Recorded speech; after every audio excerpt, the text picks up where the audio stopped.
Hello guys, welcome back to my channel. അപ്പം ഇന്ന് Kerala lunch മെനുവിൻ്റെ 84ാമത്തെ മെനു ആയിട്ടാണ് ഞാൻ വന്നിരിക്കുന്നത്.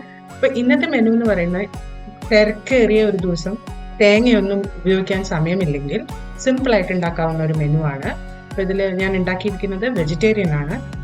ആദ്യത്തേത് തക്കാളിയും കൊണ്ടൊരു പരിപ്പ് കറി, പിന്നെ മണിപ്പയറും കൊണ്ടുള്ള ഒരു മെഴുക്ക് വരട്ടി. ഇത് രണ്ട് സിമ്പിൾ റെസിപ്പീസ് ആണ്. വെറും ഒരു 20-25 മിനിറ്റ്സ് കൊണ്ട് ഉണ്ടാക്കാവുന്ന ഒരു മീലാണ്.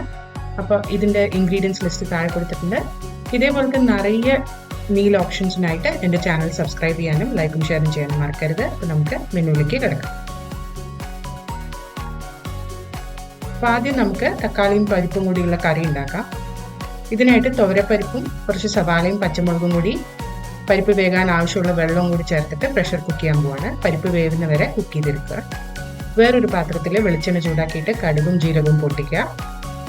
ഇത് രണ്ടും പൊട്ടിക്കഴിയുമ്പോൾ അതിലേക്ക് ചുവന്ന മുളക് ആഡ് ചെയ്യുക. അത് കഴിയുമ്പോൾ കരിവേപ്പില ചേർത്ത് കൊടുക്കുക. ഇനി ഇതിലേക്ക് നമുക്ക് ചെറുതായിട്ട് അരിഞ്ഞ തക്കാളി ചേർക്കാം. അപ്പോൾ തക്കാളി രണ്ട് രീതിയിൽ ചേർക്കണം ഈ ഡിഷിൽ, എന്നാലേ ശരിക്കും ആ തക്കാളി പരിപ്പിൻ്റെ ടേസ്റ്റ് വരുള്ളൂ.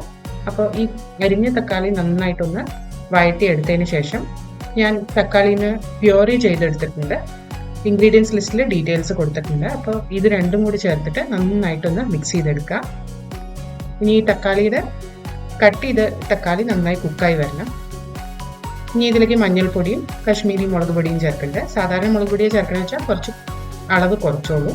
പിന്നെ കുറച്ച് കായപ്പൊടിയും കൂടി ചേർത്തിട്ട് ഇതെല്ലാം കൂടെ നന്നായിട്ടൊന്ന് മിക്സ് ചെയ്ത് തക്കാളി നന്നായി വേവുന്നവരെ കുക്ക് ചെയ്തെടുക്കാം.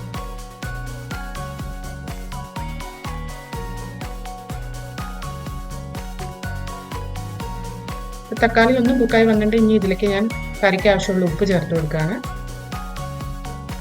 അപ്പോൾ തക്കാളി കുക്കായി എണ്ണയൊക്കെ തെളിഞ്ഞ് വന്നിട്ടുണ്ട്. ഇനി ഇതിലേക്ക് നമുക്ക് വേവിച്ചെടുത്ത് പരിപ്പ് ചേർത്ത് കൊടുക്കാം. പിന്നെ ഇതിന് ആവശ്യമുള്ള വെള്ളവും കൂടി ചേർത്ത് കൊടുക്കാം. അപ്പോൾ ഇത് ചോറിൻ്റെ കൂടെ കഴിക്കാനായതുകൊണ്ട് കുറച്ചധികം വെള്ളം ഒഴിച്ചു കൊടുക്കണം, എന്നാലേ നമുക്കത് ഒഴിച്ചു കറിയായിട്ട് ഉപയോഗിക്കാൻ പറ്റുള്ളൂ. പിന്നെ പരിപ്പ് കറി ഇരുന്നാൽ കുറച്ചൊന്ന് കട്ടിയാവുകയും ചെയ്യും. അപ്പോൾ ചൂടുവെള്ളം ഒഴിച്ചു കൊടുക്കാൻ മറക്കരുത്. ഇനി ഇതെല്ലാം മിക്സ് ചെയ്തിട്ട് നമുക്കിതിന് ഒരു തിള വരാൻ അടുപ്പത്ത് വെക്കാം. തിളച്ച് കഴിയുമ്പോൾ കുറച്ച് കരിവേപ്പില ഇട്ട് അടുപ്പത്ത് നിന്ന് ഇറക്കി കഴിഞ്ഞാൽ നമ്മുടെ തക്കാളി പരിപ്പ് റെഡി. സിമ്പിൾ അല്ലേ കറി? ഇനി ഇതിന് കോമ്പിനേഷനായിട്ട് മണിപ്പയറും കൊണ്ടുള്ള മെഴുക്ക് വരട്ടിയാണ്. ഇതിനായിട്ട് വെളിച്ചെണ്ണ ചൂടാക്കിയിട്ട് അതിലേക്ക് ചെറിയുള്ളി പച്ചമുളകും സ്ലൈസ് ചെയ്തത് ആഡ് ചെയ്ത് കൊടുക്കുക. അതൊന്ന് ലൈറ്റായിട്ട് ഫ്രൈ ചെയ്തതിന് ശേഷം ഇതിലേക്ക് പയറും മഞ്ഞൾപ്പൊടി ഞാൻ ഇവിടെ എടുത്ത് വെച്ചിട്ടുണ്ട്, അത് ചേർത്ത് കൊടുക്കുക. എല്ലാം കൂടെ നന്നായിട്ടൊന്ന് മിക്സ് ചെയ്യുക. ചെറിയ തീയിലിട്ടിട്ട് ഇടയ്ക്കിടയ്ക്ക് ഇളക്കി നമുക്കിതൊന്ന് കുക്ക് ചെയ്തെടുക്കാം.